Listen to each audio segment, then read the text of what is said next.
오늘부터는 시편 23편을 깊이 들여다보는 강의 시간을 갖기로 합니다. 이 시편 23편 강해는 주로 양과 목자의 이야기입니다. 참고로 남아프리카에서 목자이며 평신도 사역자로 일을 한 필립 켈러의 책을 위주로 하여 여러분에게 말씀을 선포하고자 합니다. 잘 들으시고 우리 신학생뿐 아니라 목회자들, 성도들 모두가 다 깊이 깨달아 알아야 할 내용들이 아주 많습니다. 특히 양의 습성은 우리 인간의 습성과 너무나 흡사하기 때문에 성경에도 양에 대한 내용이 많이 나오고 있는 이유가 그것입니다.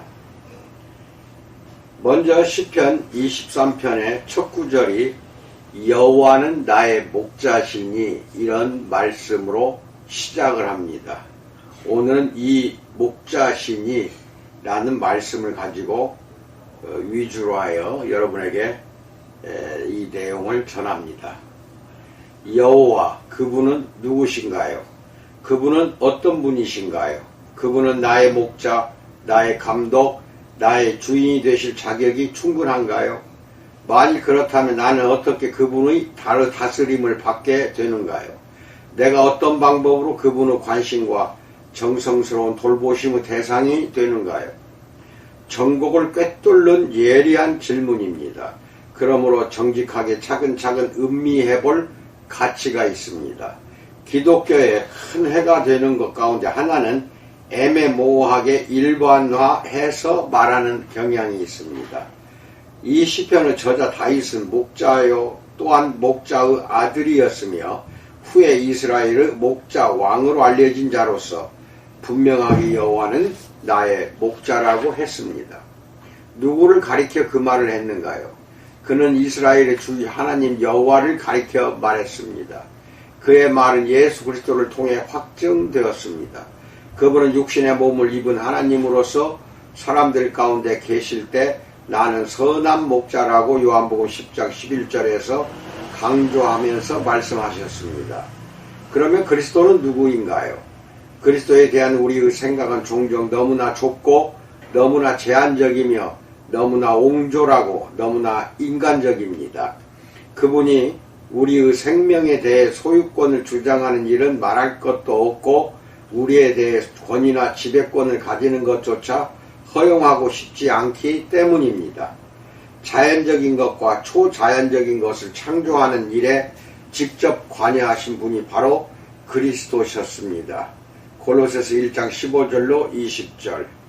우리가 잠깐만 시간을 내어 그리스도와 그분의 능력과 그분께서 성취하신 일들을 생각해 본다면 다윗처럼 우리도 자랑스럽게 여호와는 나의 목자라고 기꺼이 말하게 될 것입니다. 그러나 이렇게 하기 전에 삼위 하나님께서 담당하신 특수한 역할을 분명하게 정리해 둔다면 도움이 될 것입니다. 성부 하나님은 창시자, 곧 존재하는 만물의 기원자이십니다. 창조된 만물은 먼저 성부 하나님의 마음속에 있었습니다. 우리 구주 성자 하나님은 예술가, 곧 존재하는 만물의 창조자 하나님이십니다. 그분은 원래 아버지의 마음속에 계획되어 있던 만물을 존재하게 하셨습니다. 성령 하나님은 이 모든 사실을 우리 마음에 제시하시고 영적으로 깨닫게 하셔서 이것들이 우리에게 개인적으로 실제적이면서 또한 관계가 있게 하시는 집행자 하나님이십니다. 성경에서 거듭 제시하고 있는 하나님과 사람 사이의 아름다운 관계는 아버지와 자녀의 관계, 목자와 양의 관계입니다. 이러한 개념들은 그리스도의 사역을 통해 가능해졌고 실제적인 것이 되었습니다. 그리고 은혜로우신 성령의 사역을 통해 우리에게 실제가 되었습니다. 그러므로 여호와는 나의 목자시니 라는 웅장하면서도 단순한 구절은 곧 인간과 창조주 사이의 심오하면서도 실제적인 관계를 암시합니다. 그 말은 한 덩이의 흙을 하나님의 뜻에 연결시켜 줍니다. 이 말은 한낱 유한한 인간이 하나님의 눈동자와 같이 아낌을 받는 대상이 된다는 뜻입니다. 이 생각만이 우리의 심령을 움직이고 우리의 지각을 일깨우며 한 개인으로서 우리 자신에게 큰 존엄성을 부여해 줍니다. 그리스도 안에 계신 하나님께서 특별한 개인으로서 우리에게 관심을 갖고 계신다고 생각하는 것은 곧 이 지상에서의 짧은 인생 행로에 위대한 목적과 큰 뜻을 제공해 줍니다. 그리고 그리스도에 관한 우리의 개념이 보다 위대하고 넓고 장엄할수록 그리스도와 우리의 관계도 더욱더 절대적인 것으로 변할 것입니다. 분명히 다윗은 이 시편에서 자신을 목자가 아니라 양떼 중 하나, 곧 한 마리의 양으로 표현하고 있습니다. 그는 강한 긍지와 신앙과 찬양의 의미로 말했습니다. 그것은 마치 그가 자랑스럽게 큰 소리로 나의 목자, 나의 감독, 나의 주인을 보라 라고 외친 것과 같습니다. 그의 목자는 바로 여호와이신 것입니다. 요컨대 다윗은 양들 각각의 운명이 그 주인의 유형에 따라 달라진다는 사실을 직접적인 체험을 통해 알았습니다. 어떤 목자들은 유순하고 친절하며 지적이고 용감하며 헌신적으로 양떼를 돌봅니다. 이런 목자의 보호 아래에서는 양들이 만족스럽게 잘 자랍니다. 반면에 어떤 목자 아래서는 양들이 싸우고 굶주리며 끝없이 시련을 당합니다. 그러므로 만일 여호와가 나의 목자시라면 나는 그분의 성품을 알아야 하며 그분의 능력을 깨달아야 합니다. 이 점을 묵상하기 위해 나는 자주 별빛 아래를 홀로 걸으며 그분의 위엄과 권능을 생각했습니다. 별이 총총 박힌 하늘을 올려다보면서 가장 작은 별에 속하는 우리의 태양보다도 더 큰 최소한 2억 5천 곱하기 2억 5천 개의 천체들이 그분의 손에 의해 우주의 거대한 공간에 뿌려져 있다는 사실을 기억했습니다. 또한 짧은 기간 동안 나의 임시 장막이 되는 이 지구는 우주 공간의 지극히 작은 한 점에 지나지 않으며 성능이 가장 좋은 망원경을 가지고 가장 가까운 이웃별인 센타우루스 자리 알파에 가서 본다 해도 보이지 않는다는 사실을 상기했습니다. 이 모든 사실이 우리를 다소 겸손하게 만듭니다. 그 사실은 우리에게서 자아를 제거하고 사물을 바로 보게 해줍니다. 그 사실은 나 자신을 거대한 우주 안에 있는 하나의 미세한 존재로 보게 해줍니다. 하지만 그처럼 광대한 우주의 창조주 그리스도께서 그분을 나의 목자로 부르도록 하시고 나를 그분의 양, 그분의 특별한 애정과 돌보심의 대상으로 여기게 하신다는 엄청난 사실이 남아 있습니다. 누가 나를 그분보다 더 잘 돌볼 수 있겠는가요? 또 나는 몸을 굽혀 흙 한 줌을 집어들었습니다. 그 흙을 전자현미경으로 들여다보면서 나는 깜짝 놀라고 말았습니다. 그 흙 속에는 수십억의 미생물들이 가득했습니다.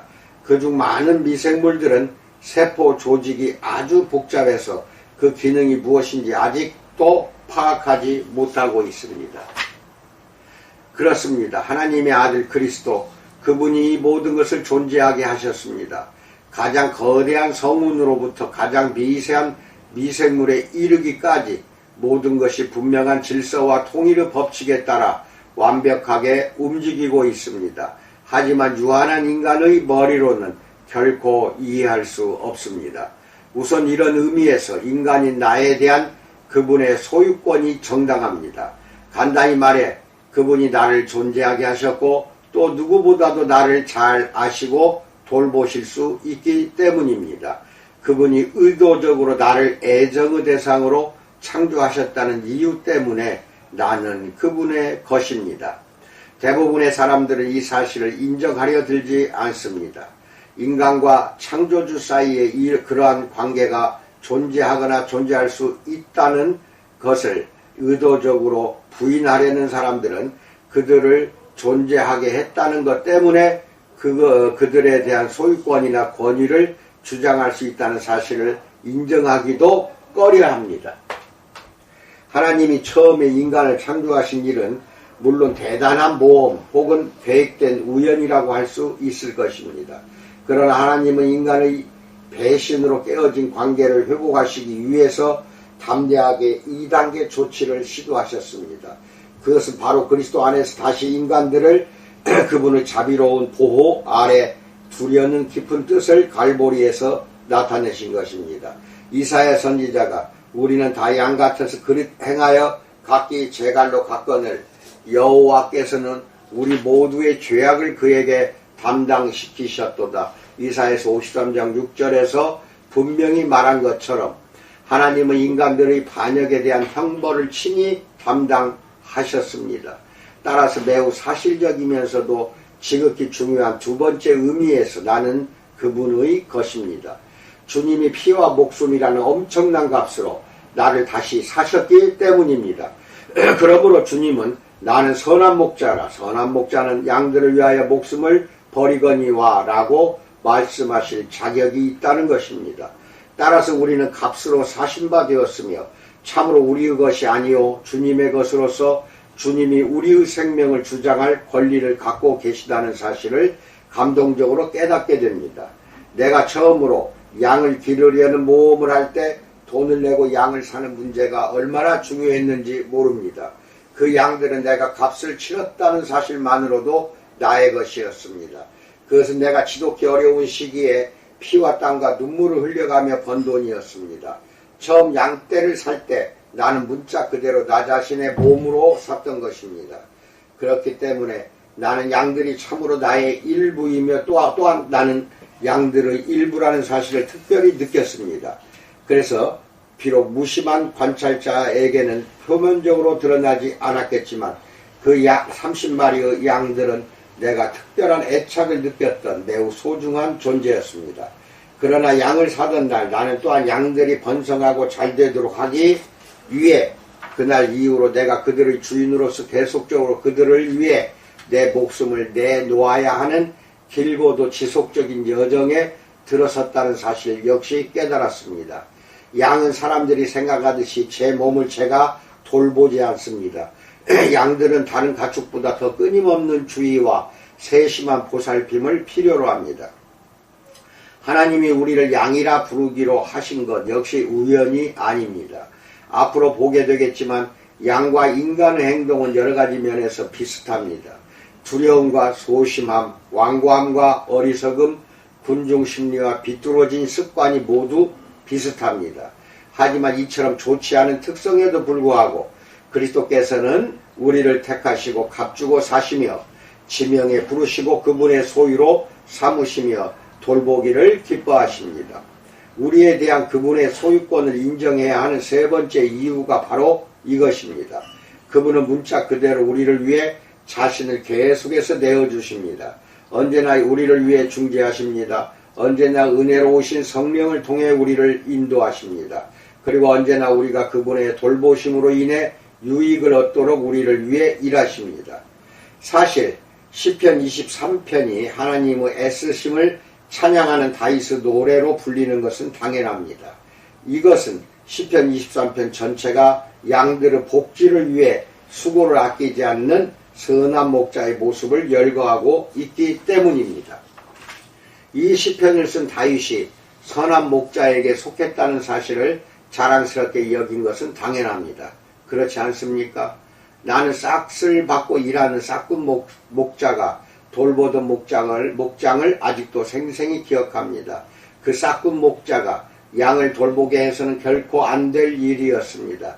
그의 양떼는 항상 뼈만 앙상하고 쇠약했으며 질병이나 기생충의 감염으로 만신창이가 되어 있었습니다. 그의 양떼는 거듭 울타리로 와서 철조망 사이로 나의 양떼가 즐기는 무성한 푸른 풀밭을 바라보곤 했습니다. 만일 그 양들이 말을 할 수 있었다면 분명히 이렇게 말했을 것입니다. 오, 제발 이 지독한 주인에게서 해방되었으면. 나는 그 모습을 한 번도 잊은 적이 없습니다. 그것은 선한 목자에게 속한다는 것이 무엇인지 모른 채 죄와 사탄 안에서 고생하는 온 세계의 가련한 사람들의 모습입니다. 사람들은 그들의 삶에 대한 그리스도의 선언을 맹렬히 거절하고 배격합니다. 이 얼마나 안타까운 일입니까? 그들은 주님의 소유권을 인정하는 것을 마치 폭군의 통치 아래 들어가는 것으로 여기고 두려워합니다. 여기서 잠시 멈추어 그리스도의 성품을 생각해 볼 때 이것은 이해하기 어렵습니다. 그리스도에 관해 잘못 묘사한 것들이 많은 것은 사실입니다. 그러나 편견 없이 그분의 생애를 살펴본다면 그분은 무한히 자비하시며 믿을 수 없을 만큼 진실한 분이심을 쉽게 알 수 있을 것입니다. 그분은 이제까지 인간 사회에 등장했던 사람들 중에 가장 균형 잡히실 뿐만 아니라 아마도 가장 사랑받으실 분일 것입니다. 비록 매우 열악한 환경 가운데 미천한 가족의 일원으로 탄생하셨으나 항상 큰 위엄과 확신을 가지고 행동하셨습니다. 비록 유년 시절에 교육이나 직업에서 별로 좋은 여건을 누리지는 못하셨으나 그분의 모든 철학과 인생관은 이제까지 인간 앞에 제시된 행위의 표준들 가운데 가장 뛰어난 것이었습니다. 비록 막대한 재산이나 정치 권력 혹은 군대를 보유하고 있지는 않으셨으나 세계 역사상 이제까지 아무도 그분처럼 막대한 영향을 끼치지는 못했습니다. 20세기에 걸쳐 수많은 사람들이 그분으로 인해 예의와 명예와 고상한 행실의 삶을 택했습니다. 그분은 온유하고 자비하며 진실하실 뿐만 아니라 의롭고 강철같이 강인하며 거짓된 자들에 대하여 매우 준엄하셨습니다. 그분은 타락한 사람들을 용서하는 데 무한히 너그러우셨으나 겉과 속이 다른 말을 하거나 사기를 일삼는 자들에게는 두려움의 대상이 되셨습니다. 그분은 인간이 죄와 그들 자신과 두려움에서 자유를 얻게 하기 위해 오셨습니다. 이렇게 자유함을 얻은 자들은 뜨거운 충성심으로 그분을 사랑했던 것입니다. 자신이 잃어버린 죄인을 찾아 구원해 회복시킬 만큼 선한 목자요, 이해심 깊은 목자요, 관심을 가진 목자였다고 주장하신 이가 바로 그분이십니다. 그분은 누구나 일단 자신의 관리와 지배 아래 들어오기만 하면 새롭고 독특한 관계가 형성된다는 사실을 아주 분명하게 보이셨습니다. 이 특이한 목자에게 속하게 되면 뭔가 매우 특별한 것이 뒤따릅니다. 그분께 속하는 자들에게는 그들을 나머지 무리와 구별해주는 뚜렷한 표징이 따르게 됩니다. 내가 처음으로 암양 30마리를 사던 날 나는 이웃과 함께 먼지 투성이의 울타리에 걸터앉아 고르고 골라 내 것이 된 튼튼하고 잘 길러진 암양들을 보며 감탄을 금하지 못하고 있었습니다. 그는 나에게 예리하고 커다란 칼을 건네주면서 말했습니다. 필립씨, 이제 저 양들은 당신 것입니다. 표시를 하시죠. 나는 그가 무슨 말을 하는지 잘 알고 있었습니다. 양치기들은 양의 귀에 상처를 내서 자기 특유의 표시를 해둡니다. 이렇게 해두면 멀리서도 그 양이 누구의 양인지 쉽게 분별할 수 있습니다. 모든 양을 차례로 한 마리씩 붙잡아다가 나무로 된 받침 위에 귀를 올려놓고 면도날처럼 예리한 칼끝으로 깊이 금을 내서 표시하는 것은 그다지 유쾌한 일이 못 되었습니다. 그것은 우리 모두에게 고통스러운 일이었습니다. 그러나 잠시 받는 서러운 고통을 통해 평생 동안 결코 지워질 수 없는 소유권의 표시가 남았던 것입니다. 그 후로부터는 나의 소유가 된 모든 양이 나의 표시를 몸에 지니게 될 터였습니다. 구약성경에 구약성경에 이에 상응하는 흥미로운 예가 하나 있습니다. 히브리인 집에 속한 노예가 자의로 평생 그 집에 남고자 할 때는 어떤 의식을 행하게 되어 있었습니다. 그의 주인인 소유자는 종을 문으로 데려가 귀를 문설주에 대고 송곳으로 구멍을 뚫어야 했습니다. 그 후부터 그는 평생 동안 그 집에 속했다는 표시가 남은 사람이 되었습니다. 그리스도의 주장을 인정하고 그분의 절대 소유권에 순복하는 사람에게는 자기 몸에 그리스도의 소유권 표시를 지니는 문제가 따르게 됩니다. 바로 십자가의 표시가 항상 우리를 그리스도와 동일시하게 하는 표시입니다. 문제는 우리가 과연 그런가 하는 것입니다. 예수님은 이 점을 분명히 말씀하셨습니다. 마태복음 16장 24절에서 누구든지 나를 따라오려거든 자기를 부인하고 자기 십자가를 지고 나를 따를 것이니라 라고 말씀합니다. 기본적으로 그것은 사람이 순전히 정함이 없는 생각에서 비롯되는 변덕스러운 삶을 하나님의 인도하심을 받는 보다 생산적이고 만족스러운 모험으로 바꾸는 것을 의미합니다. 그분의 감독과 관리 아래 들어와 본 적이 없는 많은 사람들이 여호와는 나의 목자다 라고 주장하는 일은 비극적인 현실입니다. 그들은 단순히 그분이 자신들의 목자임을 인정하는 것만으로 어떻게 해서든 변덕스럽고 어리석은 생활 방식을 포기하는 대가를 치르지 않고 그분의 돌보심과 관리에서 오는 유익을 즐길 수 있기를 바라는 것처럼 보입니다. 사람이 양다리를 걸칠 수는 없습니다. 우리는 그분께 속하든지 속하지 않든지 둘 중 하나입니다. 예수님도 친히 경고하셨습니다. 마태복음 7장 21절로 23절에서 나더러 주여 주여 하는 자마다 다 천국에 들어갈 것이 아니요 다만 하늘에 계신 내 아버지 뜻대로 행하는 자라야 들어가리라. 그날에 많은 사람이 나더러 이르되 주여 주여 우리가 주의 이름으로 선지자 노릇하며 주의 이름으로 귀신을 쫓아내며 주의 이름으로 많은 권능을 행하지 아니하였나이까 하리니 그때 내가 그들에게 밝히 말하되 내가 너희를 도무지 알지 못하니 불법을 행하는 자들아 내게서 떠나가라 하리라 라고 말합니다. 이는 우리 자신의 마음과 동기 주님과의 관계를 살펴보게 하는 지극히 진지한 말씀입니다. 나는 진정으로 그분께 속했는가요? 나는 내게 대한 그분의 권리를 인정하는가요? 나는 그분의 권위에 순복하고 그분의 소유권을 인정하는가요?